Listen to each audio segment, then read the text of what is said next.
Friendship is a grim fairy tale, written by the Sleepless Beholder. Chapter 1: The Eternal Night.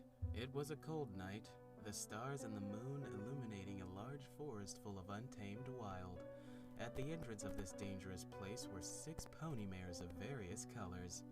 They were friends on a mission, having come to the forest in search of the ruins, a castle hiding an ancient magical artifact that could save their kingdom from ruin. But the road was treacherous and deadly, so they had to be careful if they wanted to reach their destiny in one piece. A pony with a purple coat carrying heavy saddlebags spearheaded the group, guiding them through the forest while keeping an eye out for possible dangers. But there was one danger that she couldn't see coming. While they were walking on a mountain slide, a landslide fell upon them. Most of the adventuring party managed to retreat out of the way, but the purple pony leader was directly at the center of the danger. She tried to get away, but she wasn't fast enough, and the landslide was about to send her down the mountain.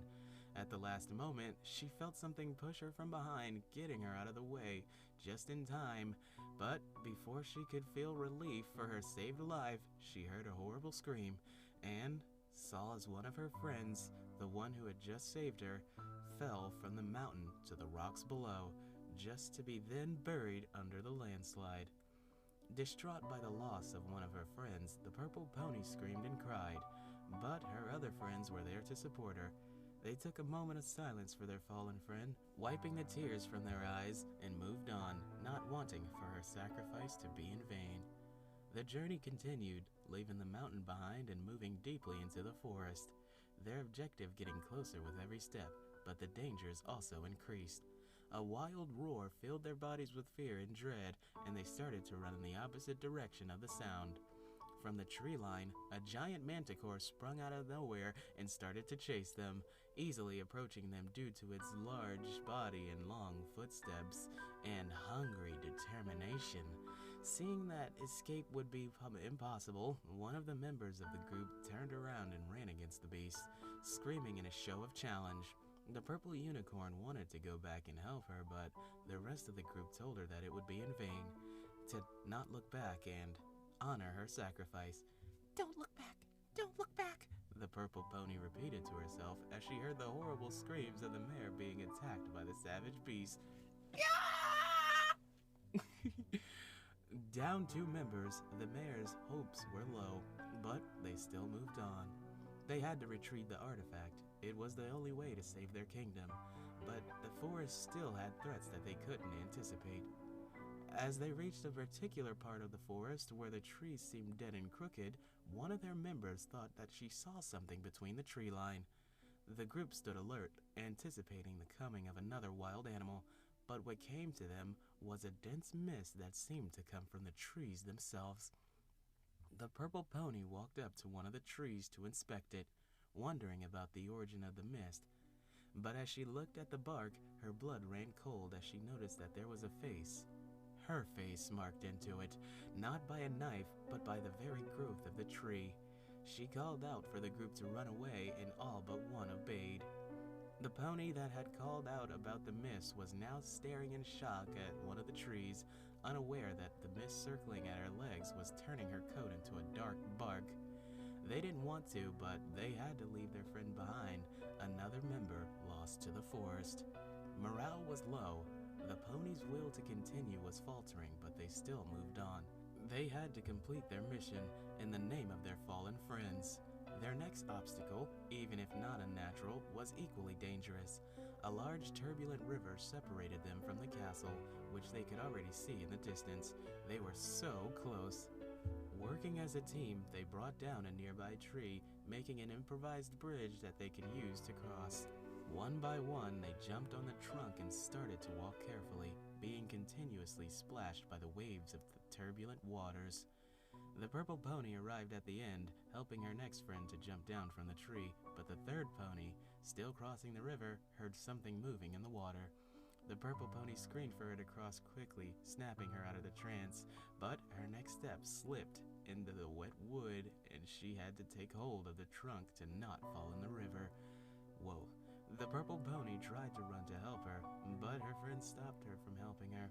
seeing that something in the river was moving. Not a second later, a large sea serpent sprung from the water and fell upon the tree, dragging the pony into the turbulent river. Now there were only two. The last obstacle was in front of the two remaining ponies, a simple rope bridge over a deep gorge, old but still standing. The purple pony marched onwards, but her friends started to doubt. She knew there was some sort of danger behind this. The bridge would fall when they would be at the middle, or a beast would attack, or any other kind of calamity. The purple pony told her that she could wait here for her, that she could take care of the rest of the mission by herself, and then she started to walk across the bridge. Not wanting to be left alone, her friend joined her, looking around in panic, but when they both reached the middle of the bridge, a white mist raised up from the gorge, enveloping them both and making it impossible to see each other. The purple pony guided herself by the bridge railing and continued walking towards the castle, but her friend was too scared to move. She saw shadows hiding in the mist, whispering to her, telling her to run away and abandon her quest. The mare tried to run towards her friend, but in her confusion, she ran into the railing of the bridge, snapping the rope with her weight and plummeting, screaming into the depths of the gorge. The purple pony heard her friend's screams getting farther and farther away, but when she turned around, she could only see a broken bridge. Tears fell from her eyes. Her last remaining friend was now gone. She wiped away her tears and continued walking. She had to do it, if not for her kingdom, for the memory of her friends. She finally reached the castle, and when she crossed its doors, she felt something watching her. I have come for the element of magic! She screamed into the empty halls as she made her way inside. Answering her call, a blue mist started to slip from the castle walls, surrounding her while the castle changed, looking less like a ruin and more like the marvel that once was. The purple pony stood firm as the two teal eyes looked at her from the mist, and a dark voice spoke. Tiny spark of life, you have survived my domains and passed every test.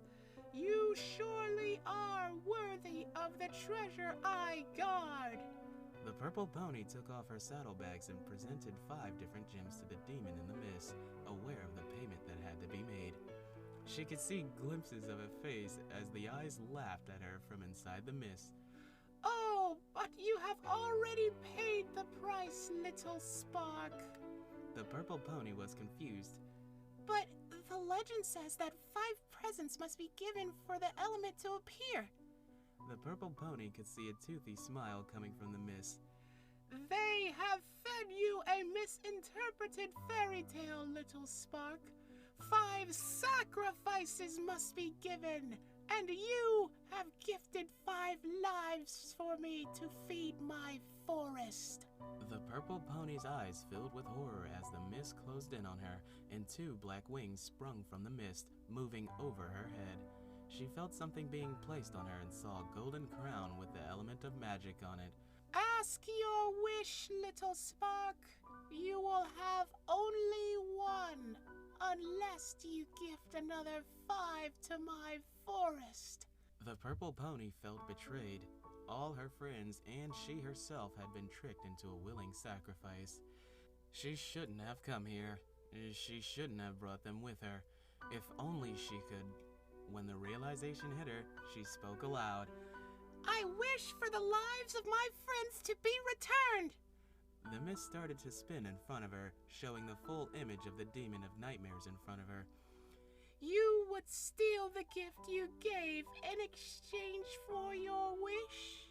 Realizing her mistake, the purple pony tried to say something, but the crown was lifted from her head. Very well. They will live, and so will you. Live to face the tests of my forest over and over again, feeding it for all eternity. The element of magic shined with a white, blinding light, forcing the pony to close her eyes. And when she opened them again, she found herself back at the forest entrance, along with all of her friends, and with no memory of ever entering it, or what expected her at the end. The end. Holy Fuck, boys, that was my second time reading through that. Like, the first time, I got through it perfectly easy. No mistakes, no nothing. And then I, like, mixed the tracks in Audacity, you know, with the music. And then I thought I mistaked mixing the tracks for exporting the tracks. So I just closed it. And so I lost that recording. So, how's your day going? Pretty good? Oh, man, I hope you're hungry for apples. Oh, look, there's an author's note here. This is a piece of a story I'm currently working on, but it seemed good enough to show it separately from it. I hope you will like it. I will be watching you. Okay. So, that was, chapter... it says it's completed on, Fanfiction, so... I don't know, but this is a very good story. Very good. Me like. This was written by the Sleepless Beholder. All links, everything is in the description, like the music, bop, that's in the description, thumbnail in the description. What else? Oh yeah, where I got this story from in the description. So yeah, check that out. Subscribe. I literally have no subscribers, so if you guys could do that, leave a like. Leave likes. Check out my other fan fictions that I read. And that's it. Now we may sing a song. My